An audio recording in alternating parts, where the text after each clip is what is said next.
Hi guys, welcome to the 12th lecture of DSP, and in this lecture we will be discussing the topic frequency analysis. Now in this topic we have an example. X of n is equal to 1 0 0 0 0. This is basically our impulse function. Impulse function is basically something that at one specific value we have, at any specific index we have the value 1 and the rest of them are 0, right? So let's just say we have at the 0 index the value 1 and for every other index the value 0. As you can see, they are actually five values, five indexes in this example, so n is equal to 5.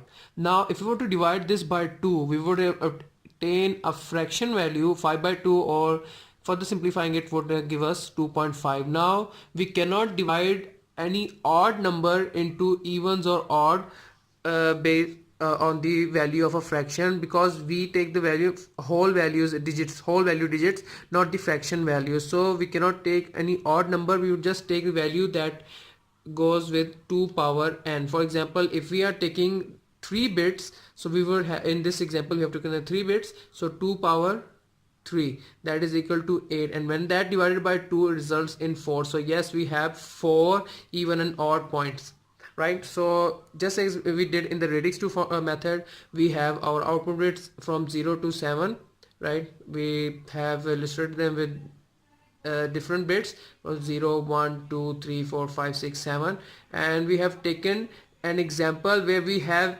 8 indexes with the zeroed index value 1 and the rest of them are 0. This is an impulse function. Now doing the same method as we did in the previous procedures, we would just reverse the bits, and by reversing the bits we can see that we have attained the same values, right? So again we will put the 2 point even and odd function. This is our even, this would be odd, this is again even, and this is odd, right? So we know here we have 1 and minus 1, we will add them over at this point and minus them over at this point, add, subtract, add, subtract, add and subtract. So that will result in 1 minus 0, that is also 1, 0 and 0 0 0 0 and 0.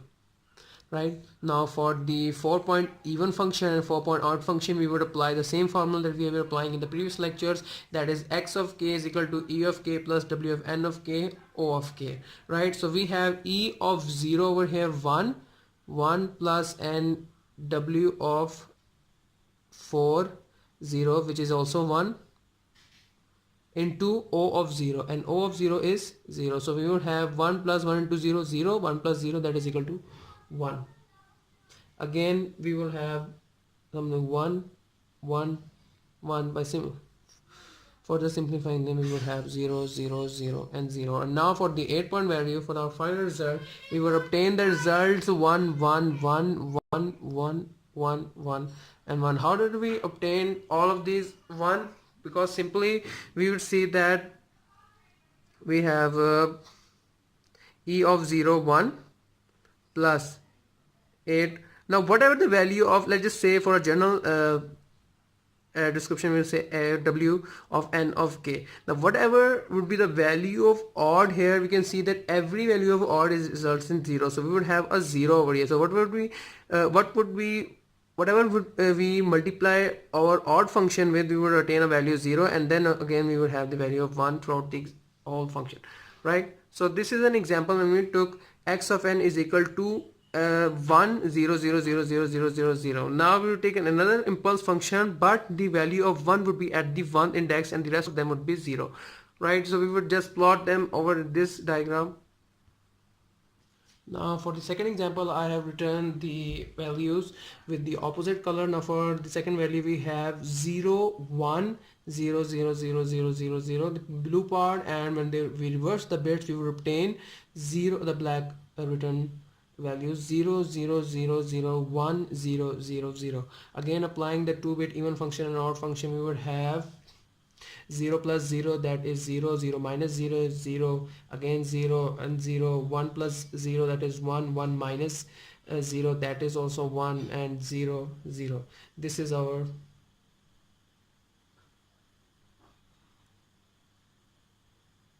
new values, right? Again, doing the 4-point even function, 4-point odd break, we would have 0 0 0 0 and then 1 1 1 1.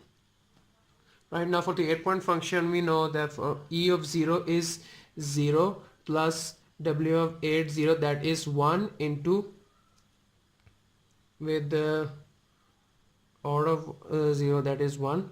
So 0 plus 1 into 1, that is equal to 1. So we will have the value 1, and for here we will have 0 plus w8 of 1 into again 1, and we know that w8 of 1 is 0 0.707 minus j is 0 0.707, right? So we would have 0 0.707 minus j is 0 0.707. Again, just simply simplifying all of this further, we will attain the values minus j minus 0.707 minus j 0.707, and then minus 1, then we have minus 0.707 plus j 0.707, and then again we would have the value j, and then again there is 0.707 plus j 0.707.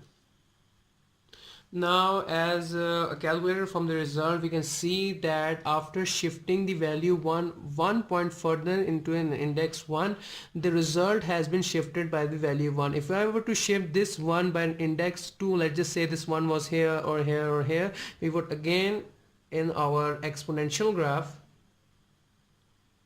observe that the values have been shifted by the value how much that a shift has been made. For example, if the shift were to be made by an index 3, we were to have or index 2, let's just say for index 2, we will observe that our value would be from here, then here, then here, then here.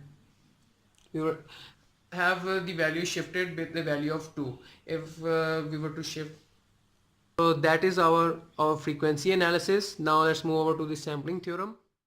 Right, now moving over to the sampling theorem, let us suppose that we have a continuous function x of t in the time domain, and then we have an impulse train with a magnitude of 1 which we denote as p of t. Now if I were to multiply this spiky all graph with this continuous function, I would attain this graph in a spikiest form like this, and let's just say that is x of t.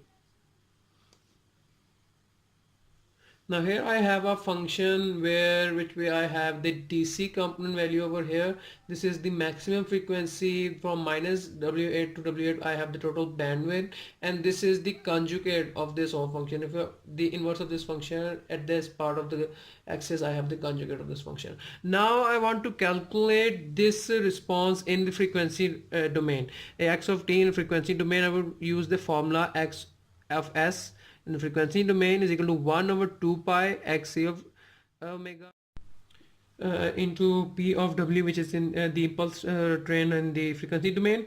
Then we will calculate p of t in the first in the time domain, then we will then convert it into the frequency domain. P of t is equal to this formula, summation of n is equal to minus infinity to infinity into c of k into e raised to power j 2 pi kt divided by capital T, in which the c of k is equal to 1 over ts integration from minus ts over 2 to ts over 2, and summation of n is equal to minus infinity to infinity sigma t minus nt into e raised to power minus j 2 pi nt divided by capital S.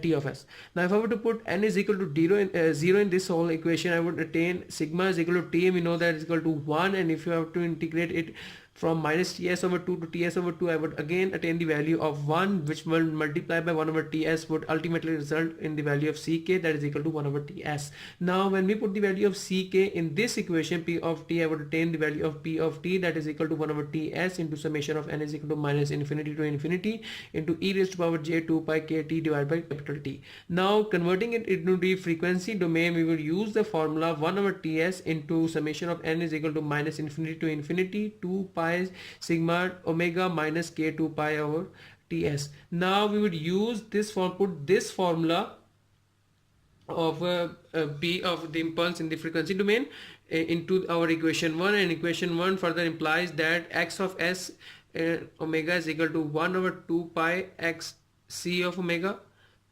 when convolved with p of omega results in this whole value. Now there is a rule when x of t is multiplied or is when convolved with the sigma t minus n, the resulting result results in x with a delayed value, which delayed value of sigma. Now if we have a sigma is equal to minus n over here, so we would just put minus n with the value of t in x. So this same function is being applied over here. This is our x and this is our sigma. 1 over 2 pi and 2 pi over ts would be multiplied together. First 2 pi would cancel 2 pi and will result in 1 over ts, and this whole is just like this rule we applied here. So we have x, that x of t, and t here is omega minus this function 2 pi. So the delayed value of the delayed value, that is n in this formula, is equal to 2 pi k over ts. So this is our sampling theorem. This is how we will obtain our sampling theorem. And that is all for today's lecture. Thank you so much.